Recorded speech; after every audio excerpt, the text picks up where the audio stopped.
So hello students, कैसे हो आप सब। अभी हम लोग एथिक्स में एक ब्रांड न्यू सब स्टैंडर्ड या स्टैंडर्ड शुरू करने जा रहे हैं। इस स्टैंडर्ड का नाम है स्टैंडर्ड 4 ड्यूटीज टू एम्प्लॉयर्स। इससे पहले का जो हमने स्टैंडर्ड पढ़ा था वो था duties to clients. It was extremely important और उसमें हमने 5 सब स्टैंडर्ड्स कवर किए थे। इस वीडियो एंड ऑनवर्ड्स और 2 वीडियो बनेंगे जिसमें हम लोग स्टैंडर्ड नंबर 4 कवर करेंगे, जिसमें हम ड्यूटीज टू एम्प्लॉयर्स कवर करने वाले हैं। अब देखो अगेन, अगर हम इसको कॉन्सेप्चुअली और प्रैक्टिकली समझें तो ये सब स्टैंडर्ड्स काफ़ी ज़्यादा इजी हैं। आपको समझ में आएगा कि क्या सही है क्या गलत है। You can differentiate it. Obviously situation बदलेगी जब हम प्रैक्टिस करेंगे। I don't know why but I thought that इस पर्टिकुलर सेक्शन में भी प्रैक्टिस आपको करनी चाहिए, क्योंकि अगर आप समराइज नोट से कोई भी यहाँ पे समरी या कोई भी आप केस पढ़ते हो तो आपका जो लेवल ऑफ एफर्ट है वो काफ़ी कम लगता है। एंड डिलेमास मैं पहले से खुद से सॉल्व कर देता हूँ। So since I think that this is an important standard as well, जिस तरह स्टैंडर्ड 3 भी था, मुझे टेक्निकली वहाँ से भी सारे समराइज्ड कंटेंट को हटा देना चाहिए था, बट चलो ठीक है, वहाँ रहने दिया मैंने। कुछ जगह एक्सपेरिमेंट किया, but now I think standard 4 में एटलीस्ट ये इंपॉर्टेंट है। यहाँ पे सारे स्टैंडर्ड्स को पढ़ना, इंटरप्रेट करना, डिलेमा में फंसना और उसके बाद में एक सही चॉइस तक पहुँचना, ये आपका काम होगा। इसीलिए just to do an experiment here, मैंने यहाँ पे कोई भी summary of any case cover नहीं किया है। ऐसे भी काफ़ी पिक्यूलियर केसेस हैं, काफ़ी बड़े केसेस हैं, इसलिए रेकमेंडेड भी है कि थोड़ा समय देकर के आप वहाँ से पढ़ाई करेंगे। बट अपना काम है सारे सब स्टैंडर्ड्स को अच्छे से समझना और समझाना। सो वो हम लोग फुल एफर्ट के साथ में करेंगे। तो अभी हम लोग शुरू करने जा रहे हैं अपना स्टैंडर्ड 4A। ठीक है, standard 4 is duties to employers, sorry for this, duties to employers. और इसी में हम पहला पढ़ने जा रहे हैं वो है लॉयल्टी के ऊपर में। बहुत ही अच्छा सब स्टैंडर्ड है एंड काफ़ी कुछ आपको लॉजिकल लगेगा। एक एक करके कवर करते हैं। चलिए आइए, लॉयल्टी जो हमारा स्टैंडर्ड है इसमें सबसे पहला बात यह है कि आप अगर किसी के एम्प्लॉयमेंट टर्म्स में हो तो फिर आप पे ये स्टैंडर्ड लागू होता है। ऑब्वियसली आप CFA इंस्टीट्यूट के या तो मेंबर या कैंडिडेट होने चाहिए, साथ ही साथ किसी के आप एम्प्लॉयमेंट में होने चाहिए। अब यहाँ पे मैं आपको बता देता हूँ कि एम्प्लॉयमेंट कैसे मानी जाएगी। अगर मान लीजिए मैं किसी ऑर्गेनाइजेशन के लिए एक सब कॉन्ट्रैक्टर या कॉन्ट्रैक्टर बेसिस पे काम कर रहा हूँ, यानी कि किसी पर्टिकुलर प्रोजेक्ट के लिए मुझे हायर किया गया है, then this standard won't be applicable on me. ये एप्लीकेबल मेरे पे तब होगा जब मैं कंपनी के पेरोल में हूँ एंड मैं कंपनी के लिए एज एन एम्प्लॉयर और एम्प्लॉय रिलेशनशिप हम लोग के बीच में आ रही है। अगर मैं एक कॉन्ट्रैक्टर हूं या फिर एक सब कॉन्ट्रैक्टर हूं और मैं कंपनी के साथ किसी पर्टिकुलर प्रोजेक्ट या फिर किसी पर्टिकुलर टाइम पीरियड के साथ में एसोसिएटेड हूं, तो ये स्टैंडर्ड मेरे पे लागू नहीं होगा। पहली ये कॉन्सेप्चुअल क्लैरिटी होनी चाहिए। दूसरा, अब अगर मान लीजिए आप एम्प्लॉयर एम्प्लॉय रिलेशनशिप में हो तो आपको अपने एम्प्लॉयर के साथ कैसे बिहेव करना है, क्या क्या आपको अपने एम्प्लॉयर के लिए करना होगा, वो जानते हैं। सबसे पहले लॉयल्टी का मतलब ही यही है कि आप जो भी करें अपने एम्प्लॉयर के बिहाफ में और उसके इंटरेस्ट को प्रोटेक्ट करते हुए करें।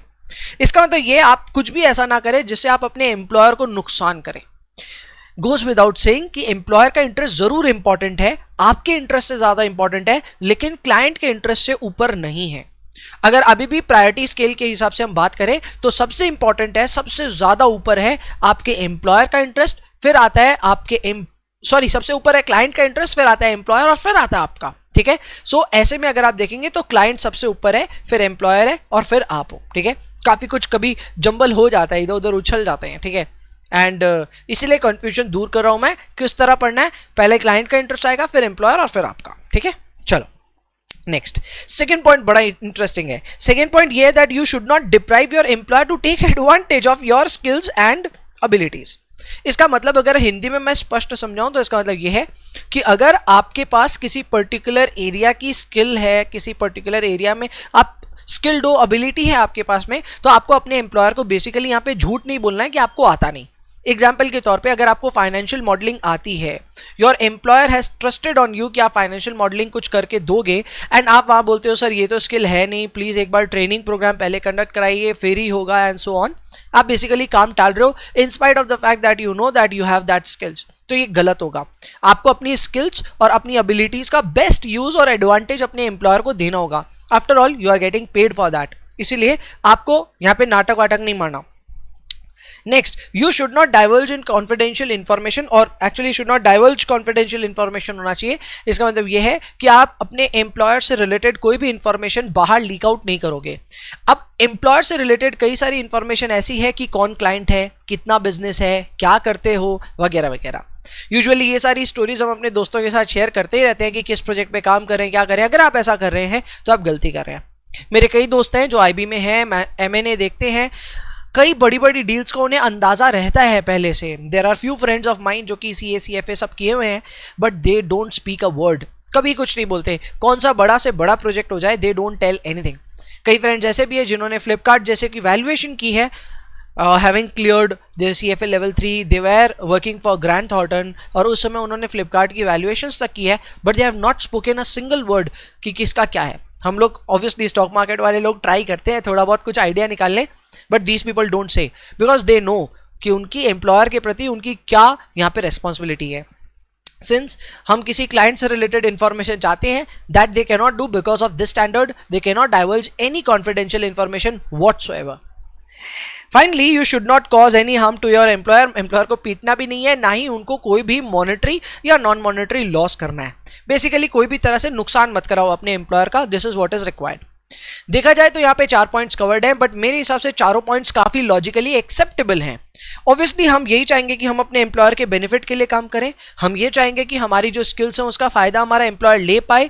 तीसरा, हम किसी कॉन्फिडेंशियल इंफॉर्मेशन को शेयर नहीं कर सकते। एंड चौथा, हम लोग यहाँ पे कोई भी अपने एम्प्लॉयर को हार्म नहीं पहुंचा सकते। मेरे हिसाब से इसमें कुछ भी ऐसा नहीं है जो कि रीजनेबल नहीं है। सो काफी नॉर्मल है, सेटिस्फैक्ट्री है। गाइडेंस में एक एक करके पढ़ते हैं क्या क्या चीजें कवर्ड है। अच्छा, बाय द वे मैं आपको एक बात और बता दूं, ये गाइडेंस भी जब बनाए जाते हैं, जो मैं गाइडेंस यहाँ पे जितना भी बनाता हूँ, इनकी हेडिंग्स देता हूँ, जो नोट्स बनाए गए हैं, इनमें केसेस को पढ़ के उनको कवर अप किया गया है, ये मैं बता देता हूँ। इवन इफ, जैसे अब स्टैंडर्ड को लेकर के हो सकता है आपके मन में यह आए कि इसमें केसेस क्यों नहीं है, why summary has not been shared, तो ये मैं आपको बता देता हूँ कि even if directly I have not covered any summary, but I have read each and every case, और मेरे को वहां से जो इंफॉर्मेशन लगी कि ये अपने गाइडेंस का पार्ट होना चाहिए, I have incorporated that. So उसके लिए आप एकदम निश्चिंत रहो। If you are doing this, आपके केसेस को समझने की एबिलिटी डेफिनेटली बढ़ने वाली है, दैट इज फॉर श्योर। आइए शुरू करते हैं अपने यहाँ पे पहला गाइडेंस पढ़ना। गाइडेंस में पहला बात यह है, balance between personal and professional life. ये एक इंपॉर्टेंट एरिया है, इसको पहले ही क्लियर करना जरूरी है। जरूर यहाँ पे स्टैंडर्ड में ये बोला गया है कि आपको अपने एम्प्लॉयर के लिए निष्ठ होना पड़ेगा, लॉयल होना पड़ेगा, उनको एबिलिटी और अपनी स्किल को यूज करने का एडवांटेज दो, उनके लिए अच्छा करो, सब अच्छी बात है। बट ये स्टैंडर्ड कभी भी आपको ये नहीं बोल रहा है कि अपनी पर्सनल लाइफ को बर्बाद कर दो। ये स्टैंडर्ड आपको कभी भी नहीं बोल रहा है कि रात को 12-1 बजे तक अपने एम्प्लॉयर के लिए काम करो। यहां पे सीधा सीधा कहा गया है कि आपको इस स्टैंडर्ड का पालन करते हुए कभी भी ये नहीं बोला गया है कि पर्सनल और प्रोफेशनल लाइफ के बैलेंस को खराब करो। There should be a balance, and उस बैलेंस को आपको मेंटेन करना है। बट द प्रॉब्लम लाइज कि ये स्टैंडर्ड लागू हो रहा है आप पे। आप चाहो जितना अपना बैलेंस का बात करो, आफ्टर ऑल एम्प्लॉयर क्या चाहता है वो मैटर करता है। अगर आपके एम्प्लॉयमेंट टर्म्स ऐसे हो गए हैं कि वर्क लाइफ और पर्सनल लाइफ में कोई अंतर नहीं रह गया है, तो आई एम पिटी और I feel pity for you, लेकिन और कुछ कर नहीं सकते। ये स्टैंडर्ड आपको बांधता है, आपको बोलता जरूर है कि आप अपने पर्सनल और प्रोफेशनल लाइफ को बैलेंस करते हुए चलो, बट ये एम्प्लॉयर पे कोई भी रेगुलेशन नहीं डालता। सो अगर बैलेंस नहीं हुआ तो कोई बात नहीं, गॉट द पॉइंट। तो ये जरूर यहाँ पे बात की गई है that you are not required. हाँ, बस आपको एक चीज यहाँ पे प्लस पॉइंट ये मिलता है कि just in case your employer is forcing you इस स्टैंडर्ड के तहत that you are not working to the fullest of your abilities, you are not working with the fullest of your skills, तो ऐसे में आप बोल सकते हो that I am working for you for 10-12 जो भी आज आपके वर्किंग है, I am working for you. इसका मतलब ये नहीं है that I should also lose the balance between my personal and professional life. So एक डिफेंसिव प्ले आप खेल सकते हो इस पर्टिकुलर गाइडेंस के मौके पे, अगर आपका एम्प्लॉयर आपको इसी स्टैंडर्ड में दबाने की कोशिश करे। इसके अलावा और इसका कोई काम नहीं है। Next up is you should encourage your employer to adopt CFA code and standards. Encourage की स्पेलिंग को प्लीज इग्नोर कीजिएगा। ओके, सो यहाँ पे CFA कोड एंड स्टैंडर्ड्स के लिए पहले मैं बता देता हूं that these things are not mandatory, ठीक है। क्योंकि क्या होता है, अब किसी ऑर्गेनाइजेशन में हो सकते हैं कि कई CFA कैंडिडेट्स और कई CFA मेंबर्स, जिसको हम चार्टर होल्डर्स कहते हैं, हो सकता है काम करें, but that does not mean कि उस इंस्टीट्यूट या उस पर्टिकुलर ऑर्गेनाइजेशन को सीएफए के कोड एंड स्टैंडर्ड्स का पालन करना पड़ेगा। ऐसा कहीं पे भी मैंडेटरी नहीं है, रेकमेंडेड जगह जगह है कि अपने एम्प्लॉयर को बोलो कि कोड एंड स्टैंडर्ड्स का पालन करे वगैरह वगैरह, बट कहीं भी रेकमेंडेड है, कहीं पे भी गारंटीड या फिर मैं कह सकता हूं ये फोर्स नहीं किया गया। सो ऐसे में यहां पे ये बोला गया, अगेन यही बात बोला गया कि अपने एम्प्लॉयर को बोलो यार कोड एंड स्टैंडर्ड्स का पालन करना शुरू कर देते हैं। Now again this is a recommendation not a guidance, but एक चीज यहां पे जरूर, एक इंपॉर्टेंट रिकमेंडेशन नहीं बल्कि गाइडेंस है, वो ये है कि अगर मान लो आपका एम्प्लॉयर कोई भी कोड एंड स्टैंडर्ड मान लो पालन नहीं कर रहा है, सीएफए इंस्टीट्यूट का बोलता है नहीं मैं ये अडहेयर नहीं करूंगा, लेकिन अगर खुद की कोई भी पॉलिसी या प्रोसीजर उन्होंने बना रखी है तो उनको ये जरूर इंश्योर करना होगा that that should not be in conflict with code and standards. नहीं समझ में आया? मैं समझाता हूं। सपोज करो मैं आपका एम्प्लॉयर हूं, आप मेरे पास में आए, आप सीएफए कैंडिडेट हो, ठीक है, सीएफए प्रोग्राम के कैंडिडेट हो, आप मेरे पास में आए आकर के बोले कि सर ये एथिक्स में इतने जबरदस्त कोड एंड स्टैंडर्ड्स हैं, why don't our organization follow this, obey this. मैंने बोला आइडिया तुम्हारा अच्छा है लेकिन मैं ये सब पे नहीं मानता, चलो ठीक है, बात खत्म हुई। लेकिन अब मैंने अपनी कंपनी का एक पॉलिसी या फिर मैं कह सकता हूं एक फ्रेमवर्क तैयार किया है, उस फ्रेमवर्क में कई ऐसी बातें हैं जो सीएफए इंस्टीट्यूट के कोड एंड स्टैंडर्ड्स के अगेंस्ट कॉन्फ्लिक्टिंग है, ठीक है। कॉन्फ्लिक्टिंग इन द सेंस, मान लो सीएफए इंस्टीट्यूट का स्टैंडर्ड ये बोल रहा है आपको कि आप कभी भी अनरीजनेबल बोनस नहीं ले सकते अपने क्लाइंट से। हमने पढ़ा है ये चीज कि क्लाइंट से आप बोनस ले सकते हो लेकिन कुछ बहुत ज्यादा अनरीजनेबल नहीं होना चाहिए। या फिर हमने पढ़ा है कि कभी भी आप अपनी जो इंडिपेंडेंस एंड ऑब्जेक्टिविटी है उसको ना लूज कर सकते हो, ना सामने वाले को ब्राइब दे करके उसका खत्म कर सकते हो। अब अगर हमारे स्टैंडर्ड्स में इसका धजिया उड़ाया जाए, अगर मैंने अपना एक फर्म का कोड बनाया उसमें इस बात का धजिया उड़ाया गया, तो ये समझ लीजिए कि फर्म के अंदर तो आपको मेरा स्टैंडर्ड, मेरा कोड मानना पड़ेगा, बट अदरवाइज आप सीएफए इंस्टीट्यूट का कोड और स्टैंडर्ड का भी पालन करेंगे, that is also required. So whenever there would be a conflict, now that is where you will have to tell us कि सर ये आपके कोड और हमारे सीएफए इंस्टीट्यूट के कोड एंड स्टैंडर्ड से कॉन्फ्लिक्ट हो रहा है। बिकॉज अगर हम आपका मानेंगे तो हम सीएफए इंस्टीट्यूट का कोड एंड स्टैंडर्ड को वायलेट कर देंगे, एंड अगर वहां वायलेशन किया तो पीसीपी प्रोग्राम हमारे पीछे पड़ जाएगा। सो बेटर ये होगा कि आप इसको चेंज कर लो। अगर वो चेंज नहीं करते हैं, वो जबरदस्ती करते हैं कि नहीं जैसा है वैसा ही रहेगा, देन यू नो ऑलरेडी कि स्ट्रिक्ट जो दोनों में होगा आपको तो वही फॉलो करना है। अगर वो फॉलो नहीं करने दिया जा रहा है तो रेजिग्नेशन दे देना। सारी चीजें लॉजिकली समझिए। कोड एंड स्टैंडर्ड्स एक फर्म का अपना हो सकता है, जरूरी नहीं है वो सीएफए से कोइंसाइड करे, बट अगर कोई कॉन्फ्लिक्ट हुआ तो आपको अपने एम्प्लॉयर को ये सूचना देनी पड़ेगी। चलो आओ देखते हैं क्या क्या है। देखो यहाँ पे ये लिखा हुआ है that number 1 you should encourage your employer with a copy of code and standard की ये हम लोग पालन करना शुरू करते हैं, but your employer is not obligated to adhere to these code and standards, उसको कोई फर्क नहीं पड़ता, लेकिन he should not develop any conflicting policies and procedure. इसके आगे की कहानी इन्होंने नहीं लिखी, मैं आपको हकीकत बता रहा हूं दैट अगर वो नहीं माने तो फिर अगेन आपके ऊपर अप्लाई होगा स्टैंडर्ड 1A जो कहता है कि अगर ऐसी कोई सिचुएशन आए तो आपको stricter of the two follow करना है। अगर उसको भी फॉलो नहीं करने दिया जा रहा है तो आप पे अननेसेसरी प्रेशर है, आप वहां से रिजाइन कर दो। Next up is take permission for independent practice. This is an important area, ध्यान दीजिएगा। अब सपोज कीजिए मैं किसी फर्म में as a chartered accountant serve कर रहा हूं, ठीक है, या चार्टर्ड अकाउंटेंट एक्चुअली यहां नहीं जाएगा, मान लीजिए मैं किसी फर्म में एज एन एनालिस्ट काम कर रहा हूं, ठीक है। मेरा काम है वहां पे इक्विटी रिसर्च करना, और इक्विटी रिसर्च ऑब्वियसली वो फर्म आगे डिसेमिनेट करता है अपने क्लाइंट्स को। ऐसे में मैंने ये सोचा कि why not make a YouTube channel and also make some money out of it. मैं यूट्यूब पे अपनी रिसर्च शेयर करूंगा, उसकी एक्सक्लूसिव मेंबरशिप रखूंगा जो ज्वाइन बटन आता है वगैरह वगैरह, एंड वहां से वी विल मेक मनी। अगर मैं ऐसा कुछ सोच रहा हूं तो पहली बात ये समझ लीजिए कि ये तो बाद में डिसाइड होगा कि ये मेरे एग्जिस्टिंग जो मेरा जॉब है उससे कॉन्फ्लिक्टिंग है कि नहीं है। मैं ऐसा कुछ भी पैरेलल काम करने से पहले अपना एम्प्लॉयर का परमिशन लेना जरूरी है। ये बात देखिए यहां लिखा हुआ है that this does not preclude members और candidates from entering into an independent business while they are still employed. यानी कि मनाही नहीं है, लेकिन when one has plans to engage in independent practice, आप जो काम करते हो वही काम आपको खुद से करने का मन है, लेकिन इंडिपेंडेंट, क्लाइंट के साथ शेयर नहीं करने का आपको, तो उस समय आपको नोटिफाई करना पड़ेगा अपने एम्प्लॉयर को। एक चीज इंटरेस्टिंग है जो शायद आपने मिस कर दी होगी, वो ये है फॉर अ कंपेंसेशन। अगर आप कंपेंसेशन के लिए कर रहे हो तब तो ये आपको परमिशन लेनी है, अगर आप फ्री में कर रहे हो तो कोई फर्क नहीं पड़ता। Got the point? अगर YouTube में फ्री के लिए डाल रहे हो विदाउट मोनेटाइजेशन कोई फर्क नहीं पड़ता, यू कैन डू इट। लेकिन अगर आप पैसे के लिए ऐसा कोई इंडिपेंडेंट काम करना चाह रहे हो, आपको अपने एम्प्लॉयर को नोटिफाई करना होगा, उसको आपको बताना पड़ेगा कि क्या क्या टाइप ऑफ सर्विसेज आप देने वाले हो, आपके प्रोस्पेक्टिव इंडिपेंडेंट क्लाइंट्स कौन होने वाले हैं, कितना टाइम उन सर्विसेज में जाएगा, क्या कंपेंसेशन आने वाला है, सब कुछ आपको बताना पड़ेगा। क्लियर है? और यहां पे क्लियरली लिखा हुआ है कि आप सर्विसेज तब तक रेंडर करना चालू नहीं कर सकते जब तक आपका एम्प्लॉयर आपको कंसेंट ना दे दे on all the terms that you have mentioned to him. खतरनाक बात आ गई। यानी कि इंडिपेंडेंट प्रैक्टिस बेसिकली अपने एम्प्लॉयर से पूछे बिना नहीं कर सकते, लेकिन इसका मतलब ये नहीं है कि कर ही नहीं सकते, कर सकते हो।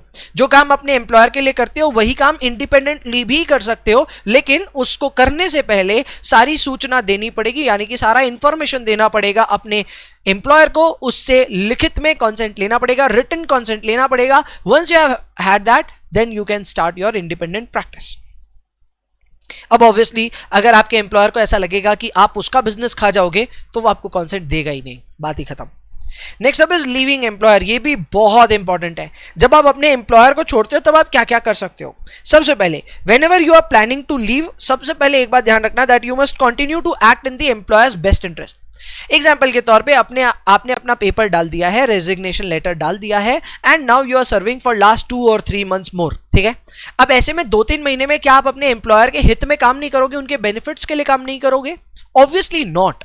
आप जब तक रेजिग्नेशन की पूरी फॉर्मेलिटी कंप्लीट नहीं हो जाती, जब तक आपका एक्चुअल में एग्जिट नहीं हो जाता, तब तक वही आपका एम्प्लॉयर है and you need to take care of his interest. तो आपको उसी के बेनिफिट के लिए काम करना होगा। दूसरा, आप कोई भी ऐसी एक्टिविटी में उस समय भी नहीं जा सकते, पेपर डालने के बाद भी नहीं, जो कि कॉन्फ्लिक्टिंग हो सकता है with the duty until the resignation becomes effective.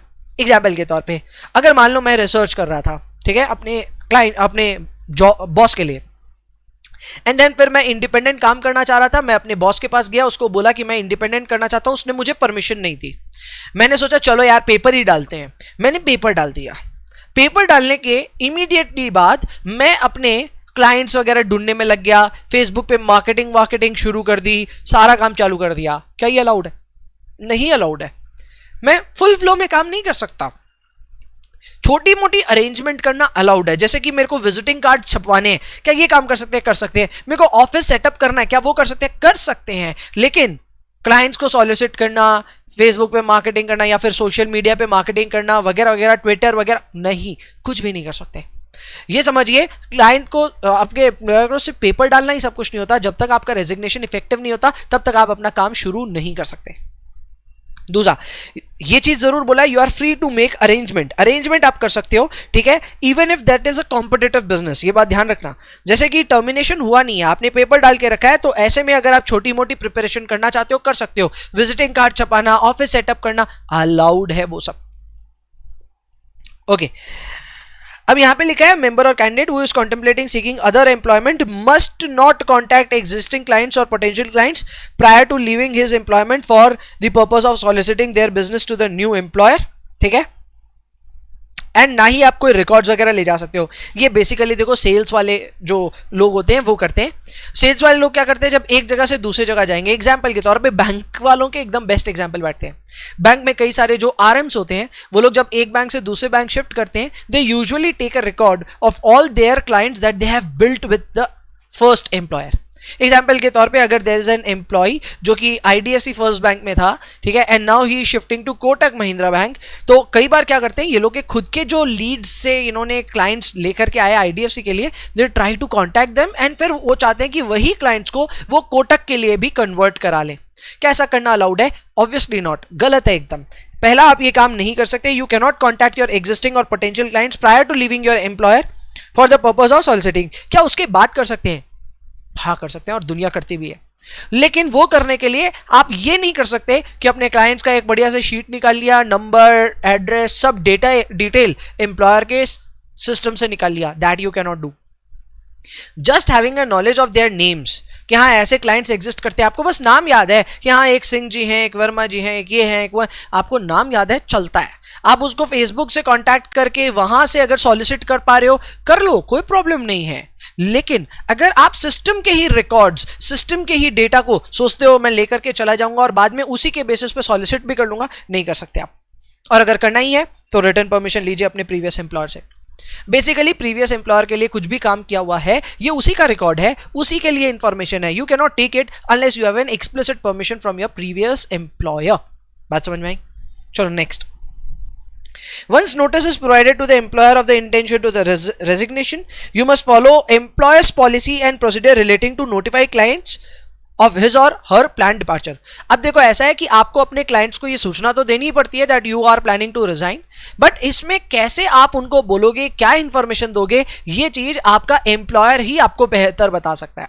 Usually organisations में इस तरह के कई सारे पॉलिसीज वगैरह पहले से रेडी होते हैं कि किस तरह आप नोटिफाई करोगे of your resignation to your clients. क्या है ना, क्लाइंट्स तो आपको ही फेस मानते हैं ना बिजनेस का, so you have to definitely notify them, but how, उसके लिए आपके फर्म के पॉलिसीज ही बताएंगे। सो ये केस टू केस बेसिस पर डिफर कर जाएगा।